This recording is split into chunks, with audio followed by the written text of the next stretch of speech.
علم لنا إلا ما علمتنا إنك أنت العليم الحكيم رب اشرح لي صدري ويسر لي أمري واحلل عقدة من لساني يفقهوا قولي amma ba'du. Alhamdulillah, berbahagia rasanya pada hari ini kita bersama-sama dikumpulkan oleh Allah Subhanahu wa taala di majelis yang mulia ini. Mudah-mudahan tidak ada langkah kecuali menjadi awal kebaikan-kebaikan kita insyaallah. Saudari-saudariku sekalian yang saya muliakan, temanya adalah muslimah jangan menyerah. Kenapa begitu? Kenapa saya ambil tema ini? Karena dalam kehidupan kita ini ada begitu banyak hal-hal yang dapat membuat kita jatuh, yang dapat membuat kita turun, yang dapat membuat kita terpelosok, yang dapat membuat kita bahkan terjelembab, jatuh ke dasar yang sangat dalam. Akan tetapi jangan pernah menyerah. Selagi hayat masih dikandung badan, selagi ruh masih bersemayam dalam dirimu, masih akan selalu ada kesempatan demi kesempatan perbaiki diri. Masih akan selalu ada tarikan-tarikan, masih akan selalu ada uluran-uluran tangan Allah Subhanahu wa taala menarikmu dari segala keadaan yang tidak menyenangkan, dibimbingnya engkau menuju kepada kebahagiaan insyaallah. Amin ya rabbal alamin. Saudaraku sekalian yang saya muliakan, kita hidup di atas muka bumi ini seperti gandum. Tahu gandum tak? Gandum itu bertumbuh dari dimasukkan oleh petani, bertumbuh naik. Akan tetapi ketika ia masih tumbuh begitu, tidak dapat dirasakan kemanfaatannya. Terus tumbuh sampai besar sampai matang. Apakah kalau sudah matang dapat manfaatnya? Belum. Apakah kalau sudah matang bisa dinikmati? Belum. Saudariku sekalian yang saya muliakan, kita pun demikian. Berjalan menuju kepada Allah Subhanahu wa taala di kehidupan dunia ini, bertumbuh secara fisik kita, secara akal kita, secara keimanan kita. Apakah ketika kita sudah dewasa, apakah ketika kita sudah matang, kita sudah akan bisa dirasakan kemanfaatannya yang disebut oleh Allah Subhanahu wa taala dalam Al-Qur'an, "Wa ma khalaqtul jinna wal insa illa liya'budun." Tidaklah kami ciptakan bangsa jin dan manusia kecuali untuk beribadah. Apakah makna dari pengibadahan tersebut sudah layak untuk kita dapatkan ketika kita dewasa? Saudariku sekalian yang saya muliakan, yang disebutkan dalam hadisnya Nabi Muhammad, khairukum anfa'ukum linnas, sebaik-baik kalian adalah yang bermanfaat buat sesama. Apakah ketika kita sudah dewasa kemanfaatan tersebut dapat dinikmati? Sudah berilmu misalnya, sudah mampu memberikan sesuatu kepada masyarakat misalnya, sudah bekerja misalnya, sudahkah? Belum. Sama halnya dengan gandum tadi ini, ketika ia sudah matang, saudariku sekalian yang saya muliakan, ia masih harus dikuliti. Sesudah dikuliti ia kemudian ditumbuk. Sesudah ditumbuk ia kemudian dibuat adonan. Habis selesai adonannya dibuat dengan dibanting-banting, kan begitu, pukul. Sesudah itu kemudian dibakar. Itu kira-kira di antara semua proses itu, dikuliti,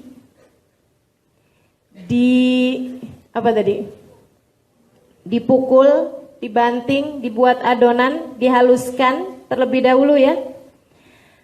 Kemudian dibakar.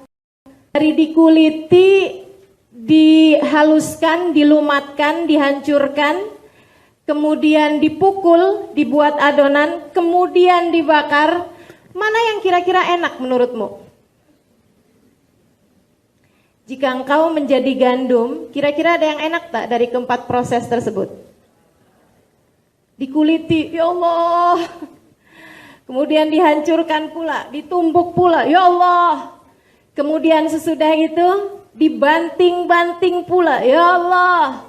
Kemudian sesudah itu dibakar pula, dipanggang di atas api. Kalau tidak mau menjadi yang seperti itu, kamu hanya akan menjadi gandum, tidak akan pernah menjadi roti.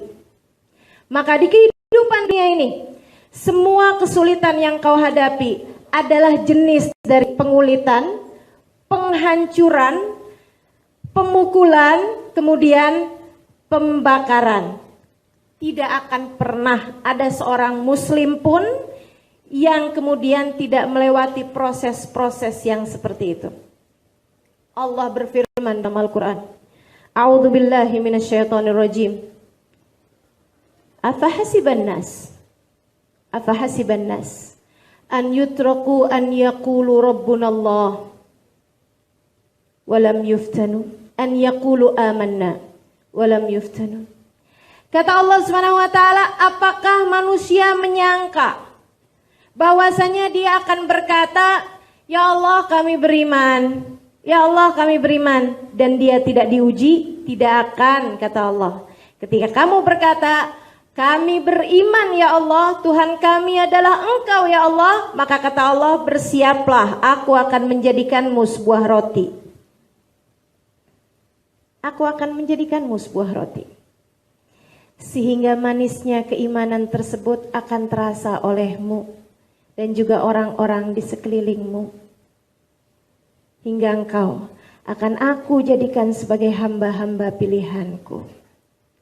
Saudariku sekalian yang saya muliakan, semakin berat ujiannya, semakin berat cobaannya, semakin berat cabarannya, maka akan semakin tinggi pula lah nilai yang akan dihasilkan untuk kebahagiaan hidupmu dunia dan akhirat, untuk kemanfaatanmu di dunia, hingga kemudian kesenangan dan keindahan tertinggi yang akan kau berikan kelak di dalam surganya Allah. Sampaikan kepada saya, adakah seorang nabi yang tidak diuji? Dan milih ujian yang seperti apa engkau kira-kiranya? Ayo nih, saya tanyain, ada tak yang mau menjadi seperti Nabi Ayub? Nabi Ayub, ada yang tertarik? Dikasih sakit, dikasih anaknya semua meninggal, istrinya semua meninggalkan, miskinan sampai gak punya apa-apa. Berakhir dengan kesakitan Nabi Ayub sampai dengan beliau tidak dapat pergi kemana-mana. Diasingkan kaumnya di dalam sebuah tempat. Tidak ada yang datang kepadanya kecuali seorang istri yang tetap setia padanya bersama segala keadaan-keadaannya. Saudaraku sekalian yang saya muliakan, ini dia kisah nih ya. Kalau kita baca kisahnya Nabi Ayub, kira-kira kita jadi yang mana selama ini? Nabi Ayubnya, istrinya yang tetap setia, atau istrinya yang meninggalkan dia, atau bahkan kaum yang durhaka kepadanya? Nah, untuk terlalu berat. Oke, baik, mau jadi Nabi Yusuf aja? Cakep loh. Cakep loh Nabi Yusuf.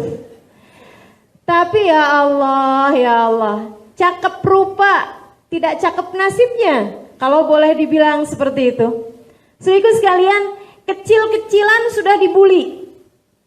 Sejak zaman kecil beliau sudah dibuli.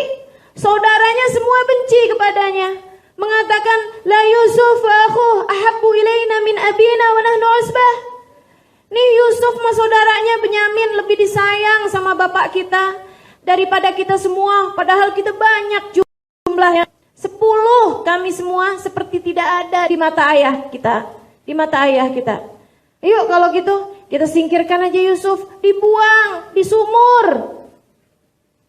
Gelap, terlunta-lunta, sesudah ditelanjangi sebelumnya sebab pakaiannya mau dibikin sebagai barang bukti kepada ayahnya. Akalahu dhi'b, kata mereka. Yusuf dimakan sama serigala. Mereka bawa sawalat bihi bidamin kedib. Mereka bawa kepada ayahnya baju Nabi Yusuf yang telah dilumuri dengan darah bohong. Maksudnya bukan darahnya Nabi Yusuf. Ayahnya pun ketika lihat tahu juga, bukan tes DNA, sehingga kemudian tahu bahwa itu darahnya bukan Nabi Yusuf. Akan tetapi ayahnya faham, mana ada serigala makan Yusuf tanpa membuat tubuhnya, tanpa membuat bajunya terkoyak. Bal sawwadat lakum amra fasabrun jamil. Ini kalian udah buat-buat nih perkara. Saya tahu itu, tapi sabar lebih baik, kata ayahnya. Saudaraku sekalian yang saya muliakan, penjara, habis di penjara dijual. Anak Nabi dijual kemudian. Ini dari jenis pengkulitan tadi nih. Dari jenis penghancuran, penumbukan tadi ini yang saya sampaikan sebagai proses untuk menjadikan roti. Saudariku sekalian, sampai kemudian Nabi Yusuf dibeli oleh Imra'atul Aziz, sampai kemudian difitnah, sampai kemudian menjadi semacam barang dagangan. Diajak untuk berzina, Nabi Yusuf tidak mau, kemudian fitnahan terjadi di luar sana. Orang-orang bilang, ih istrinya Al-Aziz ya genitnya luar biasa. Masa budaknya saja dia godain, masa budaknya saja dia mauin. Ih mauan sama budak, auzubillah. Amit-amit cabang bayi. Saudariku sekalian yang saya muliakan, istrinya kemudian, wah ini perempuan gak tahu nih. Baiklah kalau begitu. Diundang ke party, pesta dia buat. Kemudian di saat mereka sedang bersama dengan buah-buahnya mereka, sedang dikasih sikin, dikasih pisau, Nabi Yusuf. Mereka pandang Nabi Yusuf sampai tak terasa telah membuat gores tangan-tangan mereka. Ma hadza basyara in hadza illa malakun karim. Wah, ini sih bukan orang nih. Ini bidadara. Malaikat. Tapi malaikat juga malaikat siapa dulu ya? Ya teman-teman kalau dibilangin, ih seperti malaikat ya, Masya Allah gitu. Jangan kebesaran kepala dulu. Tanyakan dulu, maksud kamu malaikat siapa nih?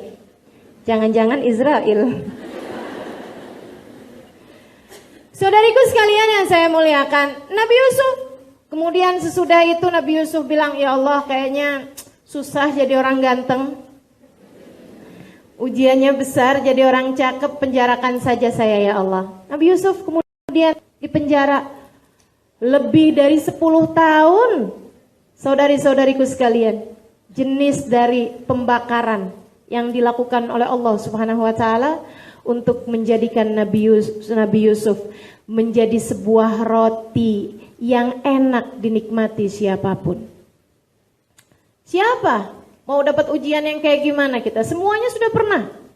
Asia, suaminya Fir'aun. Maka setiap kali ada perempuan ngadu sama saya, Ustazah suami saya kan, Ustazah suami saya kan. Ya Allah Ustazah kurang perhatian.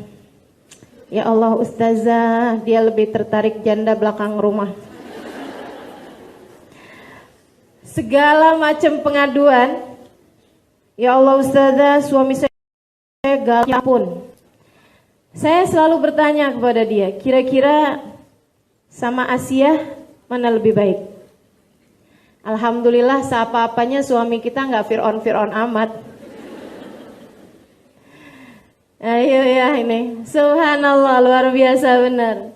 Ujian pastinya akan selalu datang dalam kehidupanmu, saudari-saudariku sekalian yang saya muliakan. Mau sakitkah itu atau yang seperti baginda kita Nabi besar Muhammad alaihi wasallam ditinggal orang yang ia cinta. Terbayang, Nabi Muhammad tuh meninggal dunia nggak tua-tua amat. Nabi itu meninggal dunia 63 tahun. Namun siapa yang beliau miliki ketika beliau meninggal dunia itu?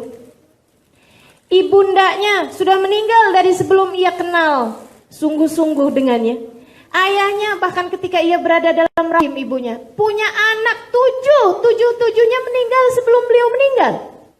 Hanya satu aja yang tersisa ketika beliau meninggal, yaitu Sayyidah Fatimah Zahra. Yang lain semuanya sudah meninggal duluan. Istrinya tercinta Sayyidah Khadijah sudah meninggal. Pamannya meninggal, kakeknya semasa kecil sudah meninggal. Subhanallah, begitu berat ujian yang jalani oleh baginda kita Nabi besar Muhammad alaihi salam. Sakiti, diasingkan, dilukai, dipukul, diusir, dilempar dengan batu. Lagi yang belum. Adakah seseorang di antara kita pernah dilempar dengan batu? Terlempar mungkin. Maksudnya aja gitu ya, ada orang waktu lagi lempar jumroh. Ada yang kepalanya terantuk. Itu sepertinya orang Indonesia. Rambutmu terkena. Karena orang Indonesia itu kalau lagi lempar jumroh, biasanya makanya mau melempar setan. Jadi dengan setengah dendam. Saudariku sekalian yang saya muliakan, semua orang diuji, semua orang susah hidupnya. Mau jadi seperti apa engkau jika kemudian ingin hidupmu itu tidak mendapatkan ujian, tidak mendapatkan kesulitan? Saudariku sekalian yang saya muliakan, tidak jadi masalah datangnya ujian tersebut. Tidak akan membuatmu menjadi hina datangnya ujian-ujian tersebut. Masalahnya adalah bahwa jangan pernah menyerah. Sebab itu adalah cara Allah untuk menaikkanmu. Itu adalah cara Allah untuk menguatkanmu. Saudariku sekalian yang saya muliakan, mau hidupnya kayak siapa yang senang terus gitu? Fir'aun itu sepanjang hidup tidak pernah sakit. Bahkan flu sekalipun. Gatel-gatelan tuh tubuhnya nggak pernah. Jadi saya bayangkan Fir'aun sepanjang hidup nggak pernah garuk-garuk. Mau jadi seperti dia? Tidak, tentu saja. Fir'aun itu kalau berdoa, kalau meminta, bahkan bukan meminta, kalau berkata kepada sesuatu, jadilah, maka jadilah sesuatu tersebut. Mau begitu? Tidak, tentu saja. Saudaraku sekalian yang saya muliakan, Nabi berdoa, belum tentu Allah segera ijabah. Ada banyak hal yang katanya Nabi Muhammad alaihissalam, permintaanku ditakjil, ditunda oleh Allah Subhanahu wa taala untuk nanti di hari akhirat. Akan tetapi Fir'aun, bahkan ketika ia berkata kepada langit, hujan, maka segera turun hujan saat itu juga. Maka kalau engkau merasa bahwa saya setiap doa saya diijabah, jangan besar kepala. Saya tidak tahu engkau sedang diserupakan dengan siapa. Saudariku sekalian yang saya muliakan, katanya Nabi Muhammad alaihissalam dalam hadisnya, Innallaha idza ahabba abdan ibtalah. Innallaha idza ahabba abdan ibtalah. Allah apabila mencintai seorang hamba, ia akan menguji hamba tersebut, akan memberi cabaran padanya. Seseorang datang kepada Nabi Musa. Ya Musa, tubuhnya ringkih. Wajahnya kelihatan tidak tertidur beberapa hari. Air matanya selalu mengalir dengan mata yang begitu sembab. Ia datang kepada Nabi Musa dan berkata, Ya Musa, ya Nabi Allah Musa, is'al minallah an yu'ti dharrah min mahabbatih. Wahai Nabi Musa, engkau dapat berbincang dengan Allah, sampaikan kepada Allah untuk membagi kepadaku setitik debu cinta kepadaku ini. Untuk membagi kepadaku setitik debu cintanya. Kata Nabi Musa, baiklah, aku akan memintanya kepada Allah. Saat Nabi Musa berbincang dengan Allah Subhanahu wa taala, Nabi Musa kemudian menyampaikan pesan tersebut. Allah kemudian berkata, ya Musa, qad ajabtuka, aku telah mengijabah permintaanmu tersebut, permintaan orang itu. Nabi Musa pulang ke tempat ibadah yaitu sebuah gua yang dimana orang tersebut selalu beribadah di dalamnya. Saat ia masuk, ia melihat tetesan darah. Saat ia masuk lagi ke mulut gua, ia melihat ada beberapa daging yang terkoyak. Saat ia masuk lagi, ia mendapati di tempat ibadah orang tersebut sudah tinggal tersisa tulang belulang orang itu dengan percakan-percakan darah yang bersimbah di mana-mana. Tubuhnya telah dikoyak-koyak oleh serigala. Nabi Musa dengan menangis keluar dari gua tersebut. Ia berkata, ya Allah, aku baru saja hendak mengabari kepadanya kabar gembira bahwa engkau mencintainya. Akan tetapi saya dapati engkau berlaku seperti itu kepadanya, ya Allah. Allah kemudian menjawab, ya Musa, hakadha fa'altu bi ahbabi. Ya Musa, hakadha fa'altu bi ahbabi. Wahai Musa, tidak tahukah engkau demikianlah aku berbuat kepada hamba-hamba yang aku cinta. Demikianlah aku berbuat kepada hamba-hamba yang aku cinta. Maka jika engkau sakit, anakmu sakit, suamimu berpaling, orang melecehkanmu, orang meninggalkanmu, diberi kemiskinan, diberi kesulitan hidup, apapun saja bentuknya, rasakanlah manisnya cinta yang sedang Allah hembuskan kepadamu. Rasakanlah tingginya rasa cinta yang sedang Allah Subhanahu wa ta'ala berikan dalam hidupmu. Masalahnya, kita ini kadang-kadang suka nggak ngerti apa yang harus kita perbuat. Ini saudaraku sekalian, ada beberapa hal yang harus saya sampaikan kepadamu untuk membuatmu segera dapat menjadi roti yang dapat segera menjadikanmu roti. Jangan berlari ketika diuji. Jangan menjauh ketika diuji. Jangan berlari dari ujiannya. Yang pertama kali harus engkau sadari adalah, hal pertama yang harus kau sadari ketika diuji adalah, pengujinya adalah Allah. Tidak ada apapun terjadi kecuali dengan izin Allah. Saudariku sekalian, pengujinya adalah Allah. Pengujinya adalah Allah. Bisa jadi engkau diasingkan orang, tapi sebenarnya yang melakukan itu adalah Allah. Bisa jadi engkau sedang bawa kereta, kemudian terlanggar keretamu sehingga harus menjadikan, nauzubillah misalnya, salah satu anggota tubuhmu diambil oleh Allah Subhanahu wa taala misalnya. Kakimu menjadi pincang misalnya. Engkau begitu geram kepada seseorang yang kemudian kau tahu dia sedang mabuk ketika mengendarai keretanya. Engkau begitu marah kepadanya. Engkau boleh menuntut kemana-mana, silahkan saja. Akan tetapi saudaraku sekalian, sebelum kau berpikir untuk melakukan sesuatu, tidak ada yang dapat melakukan apapun kecuali Allah. Tidak ada satu daun jatuh kecuali ia dijatuhkan oleh Allah. Tidak ada burung terbang kemudian jatuh kecuali yang menjatuhkannya adalah Allah. Wa ma ramaita id ramaita walakinallaha rama.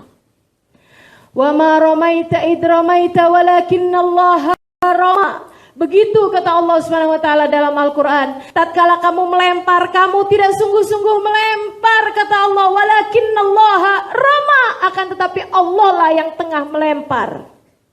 Kau tidak akan mampu melempar tanpa izinnya. Tidak ada yang menghadirkanmu hari ini di majelis ini kecuali Allah. Kecuali Allah. Kecuali Allah. Tidak ada yang menjadikanmu konsentrasi atau mengalir air mata atau terbawa emosi, sementara yang di ujung sana ada yang mengantuk. Kecuali Allah. Kecuali Allah. Bahkan tidak ada yang menghadirkan ucapan-ucapan ini kecuali Allah. Tidak ada yang dapat melakukan apapun kecuali Allah. Subhanallah. Fahamilah. Fahamilah bahwa pengujinya Allah. Dan fahamilah bahwa sang penguji ini ketika mengujimu bukan untuk menjatuhkanmu, bukan untuk menjatuhkanmu, akan tetapi untuk menaikkanmu, untuk mengembalikanmu di sisinya, untuk mengembalikanmu di sisinya. Sekali lagi,